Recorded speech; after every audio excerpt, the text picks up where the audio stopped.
The largest naval armada assembled in the Caribbean since the Cold War is now positioned off Venezuela's coast. The USS Gerald R. Ford Carrier Strike Group arrived in November following the USS Iwo Jima deployment in August, bringing over 15,000 American military personnel within striking distance of Caracas. Washington tells us this massive show of force is about stopping drug trafficking, but when you deploy the world's most advanced aircraft carrier carrying 75 modern fighter aircraft, when you position destroyers, cruisers, amphibious assault ships, and thousands of Marines, all to intercept speedboats, something else is happening. Since September, at least 95 people have been killed in at least 25 strikes on vessels the administration claims were smuggling drugs. No trial, no evidence presented to the public, just missiles and death. Venezuela sits on 300 billion barrels of oil, larger reserves than Saudi Arabia. The opposition leader has already promised to privatize the entire industry for American companies. We've seen this playbook before in Iraq, Libya, and countless other resource-rich nations. The official narrative speaks of democracy and human rights. The reality speaks of control, extraction, and profit. This isn't about cartels or cocaine. This is about who controls the largest oil reserves on the planet and whether we're willing to accept another manufactured war sold to us with the same tired slogans. The hammer has dropped, but the question remains, will we recognize what's really being built here before it's too late? Let me take you back to January 1st, 1976. Venezuela nationalizes its oil industry. This wasn't some radical revolutionary act. It was the norm across Latin America at the time. Countries were reclaiming sovereignty over their natural resources. With nationalization, PDVSA became the employer of engineers with comprehensive technical training from multinational corporations, and within 25 years would become the largest company in Latin America and the 10th most profitable in the world, going from 18 billion barrels to over 80 billion barrels worth of oil reserves. This was a success story, a model of how a resource-rich nation could actually benefit its own people rather than serving as an extraction colony for foreign corporations. But here's what we need to understand about Venezuela's oil. It's not just any oil. Venezuela has the world's largest proven oil reserves at an estimated 304 billion barrels, representing 18% of global reserves. That's larger than Saudi Arabia, larger than Iran, larger than any other nation on earth. And here's the critical detail most people miss. Much of this oil is heavy crude from the Orinoco Belt, requiring specialized refining. That technical complexity became both Venezuela's strength and its vulnerability, because it meant they needed partnerships, they needed technology, and that need created openings for foreign influence. Now, Hugo Chavez comes to power in 1998 with a promise to use Venezuela's oil wealth differently, not to enrich a small elite, not to serve foreign corporations, but to lift people out of poverty. His costly Bolivarian missions expanded social services and reduced poverty by some 20%. Whether you agreed with his politics or not, that's an objective fact. Millions of Venezuelans gained access to healthcare, education, and housing for the first time in their lives, but Chavez also made decisions that would prove devastating. He fired thousands of experienced PDVSA workers after the strike of 2002 and 3, gutting the company of technical expertise. He diverted oil revenues to social programs rather than reinvesting in production infrastructure. He turned PDVSA into a political instrument rather than a profit-maximizing enterprise. By the time Nicolas Maduro took over in 2013, Venezuela was sitting on a time bomb. Oil prices collapsed in 2014. The economy went into free fall. But here's where the story gets more complex than the simple narrative we're usually fed. Yes, mismanagement played a role. Yes, corruption was rampant. Yes, the politicization of PDVSA weakened the company. But that's only part of the picture.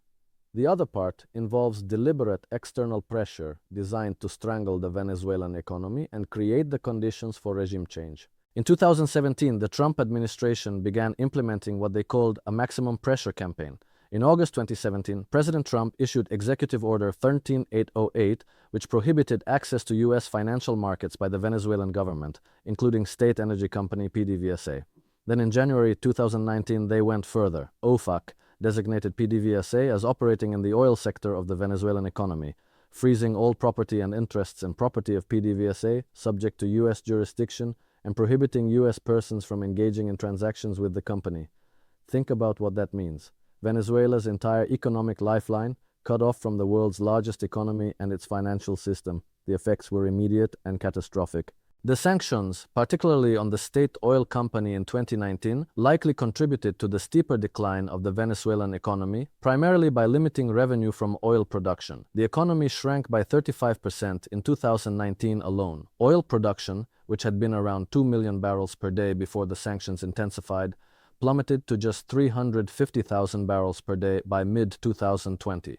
Now Venezuela has since recovered somewhat. Production is back up to around 700,000 to 1 million barrels per day, but the country lost the capacity to maintain its own infrastructure, to import necessary equipment, to hire foreign technical expertise. The sanctions didn't just hurt the Maduro government, they devastated ordinary Venezuelans. But here's what makes this situation so revealing about American geopolitical strategy. On January 23, 2019, the exact same day the oil sanctions were announced, something else happened. A little-known opposition politician named Juan Guaido stood up and declared himself interim president of Venezuela. He had no control over any territory. He commanded no military forces. He held no actual power whatsoever. But within minutes, literally minutes, the United States government recognized him as Venezuela's legitimate president. Think about the coordination that requires. Think about what that tells you about who was really orchestrating events. And what was Guaido's plan for Venezuela? Reuters obtained a copy of the opposition's privatization proposal, which detailed that private firms could choose to run day-to-day operations of Venezuelan oil fields, a sharp departure from the Chavez era in which foreign companies could only hold minority stakes. Guaido's team was proposing exploration and production contracts to allow private companies for the first time in decades to operate oil fields individually and in partnership with PDVSA. In plain language, this meant handing Venezuela's oil industry back to foreign corporations. ExxonMobil, Chevron, ConocoPhillips, the same companies that had been nationalized decades earlier, would regain control. The opposition wasn't hiding this. They openly declared their intention to replace Venezuela's centralized economic model with what they called a model of freedom and market based on property rights and freedom of enterprise. We've seen this movie before. We know how it ends. Look at Iraq. After the 2003 invasion, the Coalition Provisional Authority quickly began issuing many binding orders, privatizing Iraq's economy and opening it up to foreign investment. Foreign companies were given rights to Iraqi assets on terms no less favorable than Iraqi investors. The oil sector, which had been nationalized, was carved up and offered to international corporations under production-sharing agreements that heavily favored foreign interests. Iraq's manufacturing sector collapsed, unemployment skyrocketed, and decades later, Iraq still hasn't recovered from that economic shock therapy. Or Libya. After NATO's intervention in 2011, one of the first things the Transitional National Council did, before they even controlled the country, was establish a new central bank and a new national oil company. The message was clear. Libya's nationalized oil wealth would be privatized and opened up to foreign corporations. Today, Libya remains divided, unstable, and unable to reach its production potential, while private oil companies navigate between competing factions to extract what they can. This is the pattern. Sanctions create economic crisis. Economic crisis creates humanitarian disaster. Humanitarian disaster becomes the justification for intervention. Intervention leads to regime change. Regime change leads to privatization. Privatization means Western corporations regain control of resources they'd lost to nationalization. And throughout this entire process, the populations of these countries suffer immensely while being told this is all being done for their benefit, for democracy, for human rights, for freedom. Now back to those Navy carrier groups off Venezuela's coast. The official story is counter-narcotics operations. But ask yourself this. Does it make sense to deploy the most expensive, sophisticated military hardware in human history to intercept drug smugglers? Since September, at least 95 people have been killed in at least 25 strikes on vessels the administration claims were smuggling drugs. No trials, no due process. Just remote control death delivered by missiles that cost more than most people will earn in their entire lives. These strikes are happening in international waters. Think about the legal implications of that. Think about the precedent being set. The USS Gerald R. Ford is not designed for counter-narcotics work. It's a power projection platform. It carries 75 advanced fighter aircraft, electronic warfare systems, surveillance capabilities that can monitor an entire region. It's accompanied by guided missile destroyers, cruisers, attack submarines. This is a strike group designed to fight near-peer adversaries or to compel smaller nations through the credible threat of overwhelming force. It's sitting there, just over the horizon, as a constant reminder to Venezuela's government and military, we can reach you whenever we want. And it's working in concert with sanctions that have already had devastating effects. By 2024, Venezuela's economy had contracted to less than half its size in 2013. The Financial Times described the sanctions as crippling. Venezuelans face shortages of food, medicine, basic necessities. Millions have fled the country as refugees, creating a humanitarian crisis across Latin America. And through all of this, the Maduro government has survived, not because it's popular, not because it's effective, but because regime change is extraordinarily difficult when the target government retains control of military and security forces. So what's really happening here?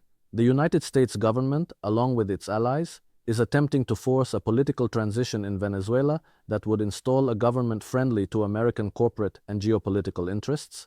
The goal is to reverse the nationalizations of the past several decades and restore foreign control over Venezuelan oil. This isn't speculation. The opposition literally published their plans to do exactly this.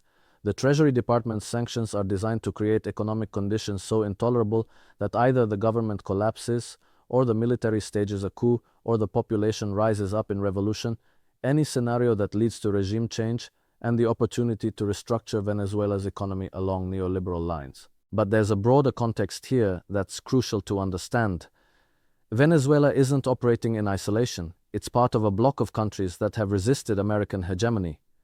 Russia has provided military support and helped Venezuela evade sanctions. China has become Venezuela's main source of petroleum revenue, buying oil that Western countries won't touch. Iran has shipped gasoline to Venezuela when the country couldn't refine enough of its own heavy crude. Cuba has provided military and intelligence advisors.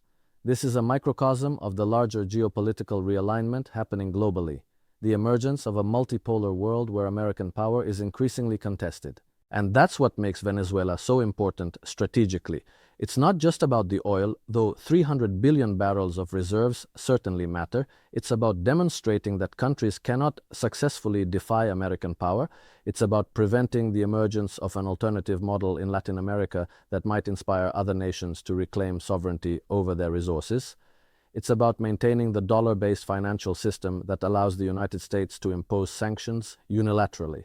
It's about preserving American hegemony in what Washington has historically considered its backyard. This is why those carrier groups are there.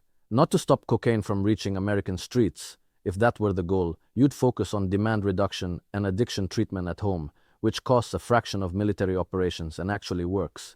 The carriers are there to maintain pressure, to remind Venezuela's government and military that American power remains overwhelming, to signal to potential allies that supporting Maduro comes with costs, and to create conditions where regime change becomes possible. Now, here's what troubles me most about this entire situation.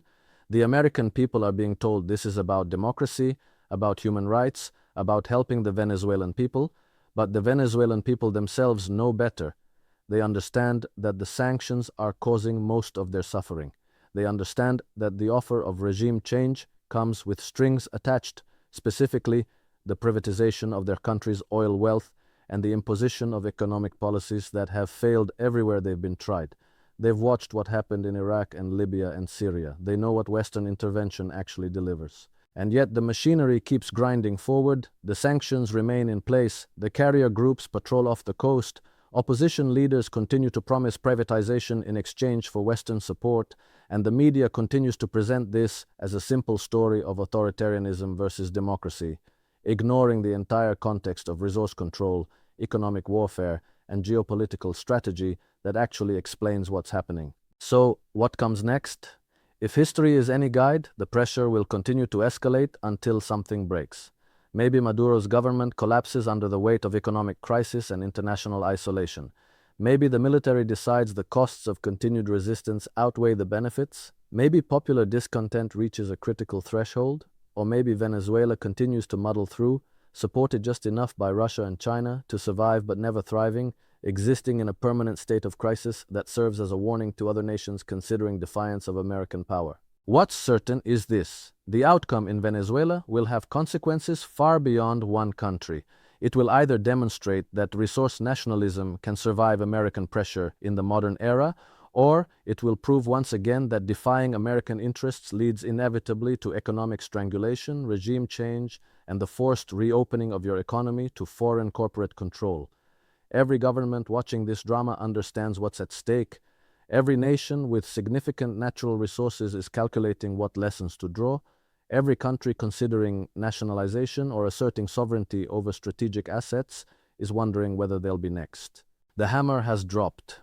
The question now is whether Venezuela can withstand the blows, whether its people can survive the punishment, and whether the international system can evolve beyond a paradigm where one superpower dictates terms to everyone else through a combination of financial sanctions and military threat.